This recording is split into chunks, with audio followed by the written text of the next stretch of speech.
نن محترمو لسم د محرم دی د شورې ورځ ده او دغه رنګې ورسره د جمعې ډېره زیاته برکتناکه بهترینه ورځ ده. تاسو محترمو په دې ورځ باندې صرف 4 رکعاته نفل په دې طریقې سره وکړئ. چې کله تاسو نفل په دې طریقې سره وکړئ ان شاء الله العزیز الله پاک به ستاسو ژوند دا بدل کړي. ستاسو مشکلات دي دغه مشکلات به الله پاک ختم کړي، په آسان طریقې سره حل کېدله. څومره ستاسو حاجات دي دغه تمام حاجات الله پاک به تاسو له په ښه طریقې سره په سکندونو سره محترمه دا پوره کړي. که تاسو قرضدار یې ان شاء الله العزیز الله پاک به تاسو قرضې دا محترم ختم کړي. دومره ناشنا وظیفه ده. دغه رنګې ستاسو سره مال او دولت نشته دی، نو مال او دولت الله پاک به تاسو له بې انتها درکړي. لنډه خبره ده او شارټ کټ خبره ده، هغه څه به تاسو ته میلاو شي چې لا اوس پورې میلاو نه دي. محترمو کوشش وکړئ کمنټ کې درود شریف یو پیره هم ولیکئ صلی الله علیه و آله وسلم د اجازت لپاره یو پیره هم. نن چې محترمو زمونږ کوم وظیفه ده د لسم محرم ډیره زیاته برکتناکه او ډیره زیاته عظیم شانه او بهترینه وظیفه ده. لکه چې په ژوند کې محترمو تاسو دا وظیفه نه ده کړې نو تاسو هیڅ نه دي کړي. ستاسو حاجتونه دي نن پوره کول غواړئ نو هم نن دا وظیفه وکئ ان شاء الله العزیز. تماشا کوئ چې ستاسو ژوند څنګه بدلیږي. همدغه 4 رکعاته نفل نن وکئ چې کم ټایم کې نفل کیږي په هغه ټایم کې تاسو را کولی شئ. مطلب دا شو چې کله د زوال ټایم نه مازدیګر مازدیګر بعد نه او سحر چې منځو شو د هغې نه بعد 15-20 منټ چې کمی پرې کې نور راهیږي. د دریو ټایمونو علاوه چې کم ټایم کې تاسو دا نفل کوئ بالکل یې کولی شئ.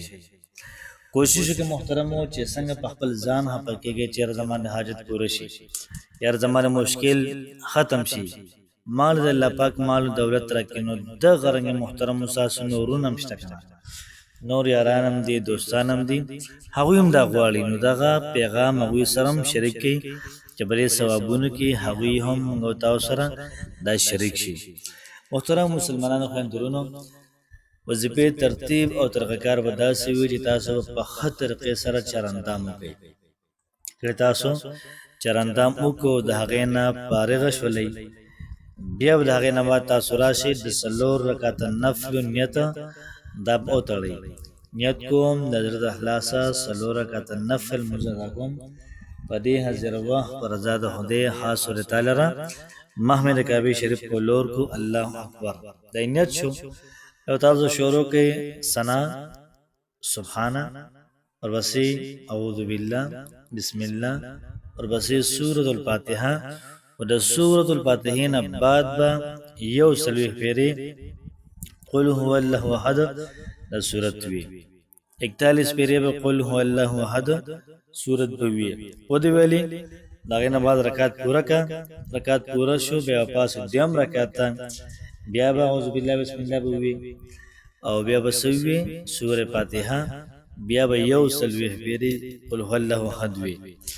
2 رکعات برابر شو په قاعده باندې وکینی قاعده پورا شولا دریم رکعت او پاسي بسم الله بوي الحمد او دغه رنگي سوره اخلاص یعنی قل هو الله احد یو سلوي پیری به دکیم وی او بس چې کومه هره رکعت په دې کې یو سلوي پیری وی او سلام وګرځي.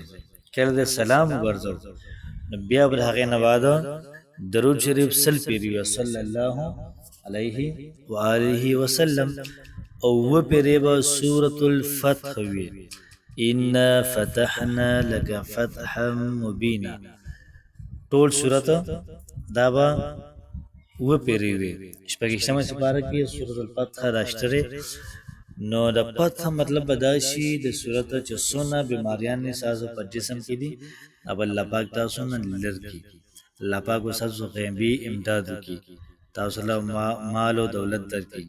دا رنګي الله پاک وساسو مسلې حل کی مشکلات با ختم کی حاجتونه الله پاک سره پوره کی. کوشش وکړئ وظیفه په خپل مو کې مرګ رسول شي.